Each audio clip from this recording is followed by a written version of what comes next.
Good afternoon, I'm Herman Green with the Midday News. Special welcome if you're on onespotmedia.com. A reminder as well that you can watch TVJ live by downloading our One Spot Media app in the Google Play Store or the App Store. That's the number 1, followed by the words Spot Media. The Meteorological Service has issued a flash flood warning for low-lying and flood-prone areas of 10 parishes. They are St. Mary, Portland, St. Thomas, Kingston and St. Andrew, St. Catherine, Clarendon, Manchester, St. Elizabeth and Westmoreland. Meanwhile, a flash flood watch is in effect for low-lying and flood-prone areas of Hanover, St. James, Trelawney and St. Anne.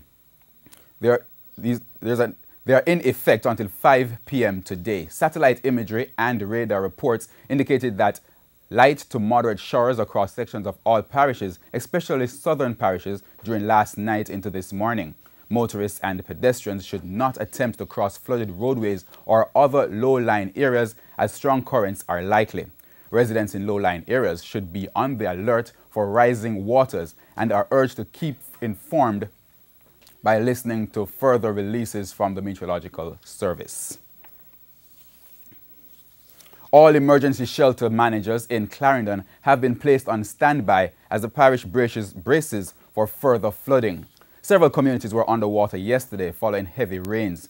The affected areas include Tollgate, Four Paths, Milk River, Water Lane, Kemps Hill, Longwood, as well as Racecourse. Some Tollgate residents were trapped in their homes due to rising water. The water receded in the evening, but last night there was more heavy rain, triggering fears that further flooding was imminent. But Chairman of the Clarendon Municipal Corporation, Winston Murrah, is denying claims by some residents that yesterday's flood was caused by clogged drains. There is no amount of drains or anything can hold this water anymore. So it is going to rise if the rains continue. And it's not due to lack of drainage. All the land has been saturated, all the drains are filled. And with several motor vehicle crashes on the weekend due to the inclement weather, the Highway and Traffic Division is advising motorists to reduce their speed. Head of the division, Senior Superintendent Calvin Allen, says most of the crashes were avoidable. I just want to use this opportunity to remind all road users that due to this inclement weather that we are currently experiencing, the road surface is not only wet, but there are pools of water along various areas. And so if you are traveling at a certain rate of speed and meet up on some of these bodies of water, you might encounter some difficulties. So we're encouraging everyone to reduce your speed. And with road crashes and fatalities continuing to rise, there's a call for a collaborative approach to road safety. Stakeholders, including representatives of the Transport Ministry and the Road Safety Council, were at the launch of the 9th Annual Jamaica Drivers and Traffic Safety Expo. Vice Chairman of the National Road Safety Council, Dr. Lucien Jones, says since 2012, the fatality figures due to road crashes have been moving in the wrong direction. They have been increasing. As at May 10 this year, 115 persons have been killed on the nation's roads. He says while the Transport Ministry and the Road Safety Council are working for a sustained reduction, other ministries and entities have roles to play. Ministry of National Security through the police, Ministry of Health, ensuring that after the crash we have a quick response, Minister of Justice in terms of legislation, the Minister of the Minister of Education in terms of getting a message into the schools. Transport Minister Mike Henry believes the notion that crashes are accidents should be dispelled, as they are, in most cases, caused by improper usage or bad judgment by road users.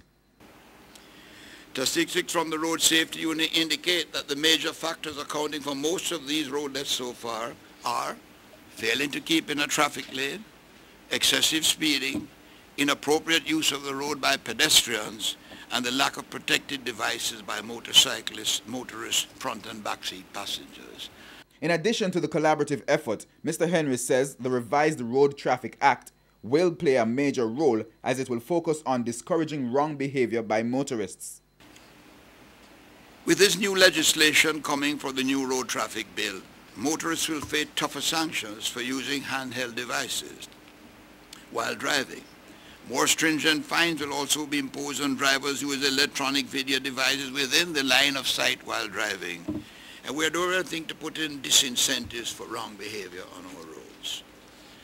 But I'm imploring all road users to be careful on the nation's roads. Of the 115 persons killed on the nation's roads, 32 were pedestrians. Meanwhile, entertainer Beanie Man, who was also at that launch, pointed out a major problem from one group of road users and a suggestion to deal with it. The bus driver and the taxi drivers, I'm not blaming you all, but the man who are on the road, but them deal with the wicked. Because man just come in front of you and stop. They don't know what kind of meditation you are, and him just stop. Saying two to cross road. In the end of the road, him don't consider say I can pull over some more so the next motorist can pass. Him just decide say I'm going to stop on the road and pick up people. Transport authority need to pay more attention to the street. There are health concerns for persons purchasing meat this afternoon after several goats were slaughtered and stolen in St. Elizabeth.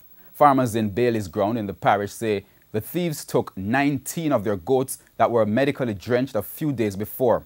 The thieves cut the ropes of the animals and cut off the heads before taking the carcasses away.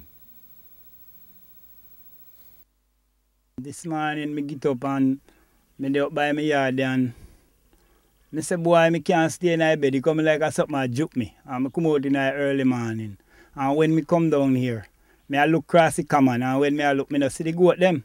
So, two ladies did a pass on the road same time. Two ladies did a chuck and a pass on the road same time. So, the lady them say, Riga, where y'all look for?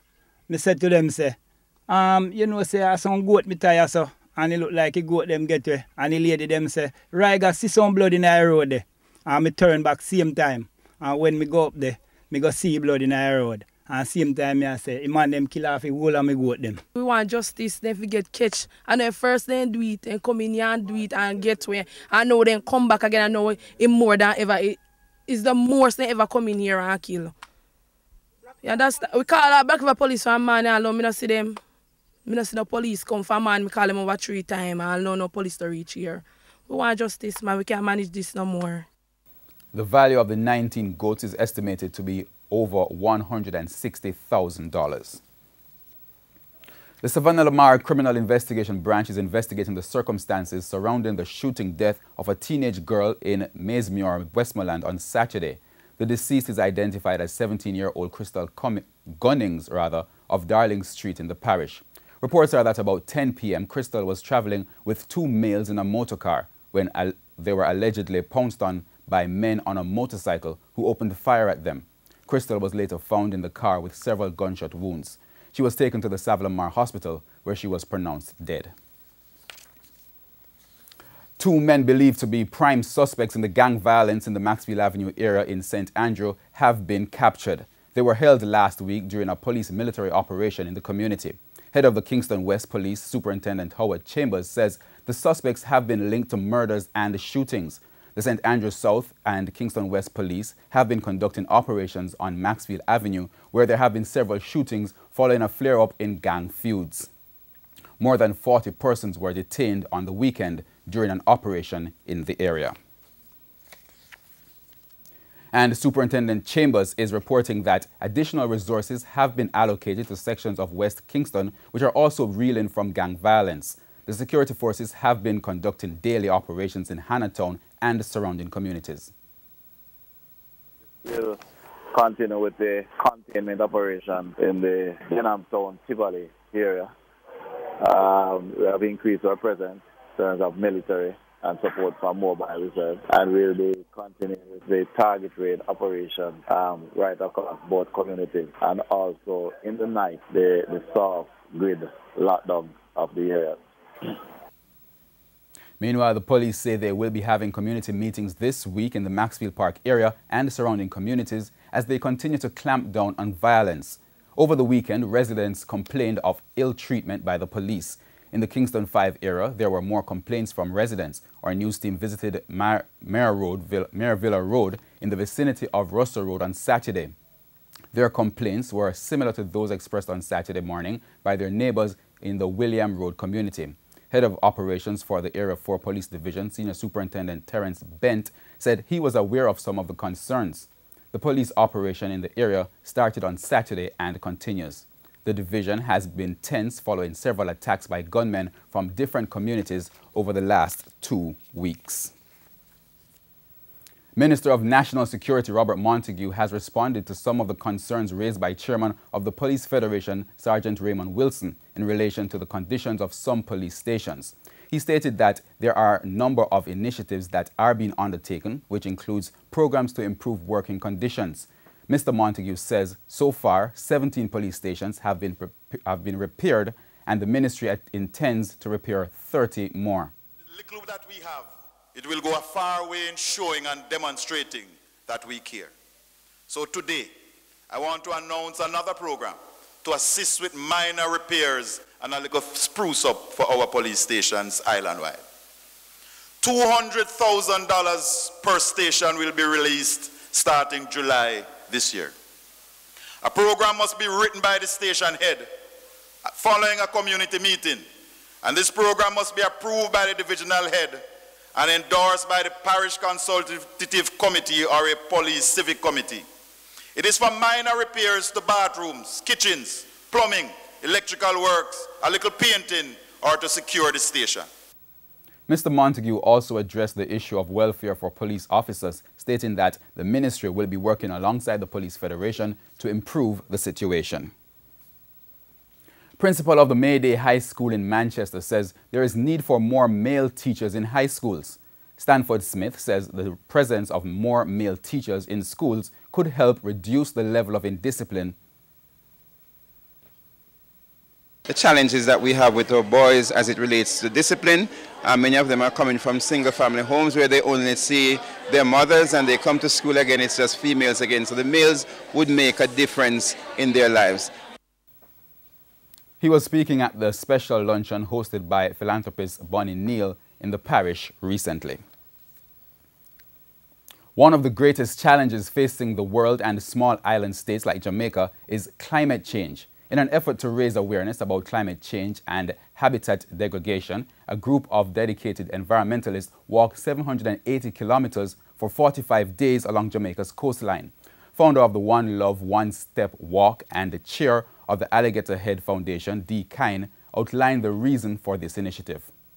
It was about plastic pollution and the trash that is an epidemic within this island.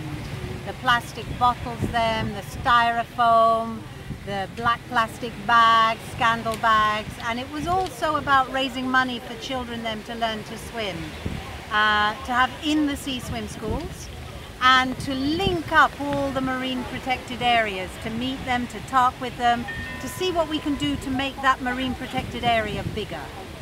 Because Jamaica at the moment only has 1% protected. We need to do more. The initiative attracted members of the Rastafarian community, and One Love, One Step Walk organizer Tamara Atkinson says support for the initiative was encouraging.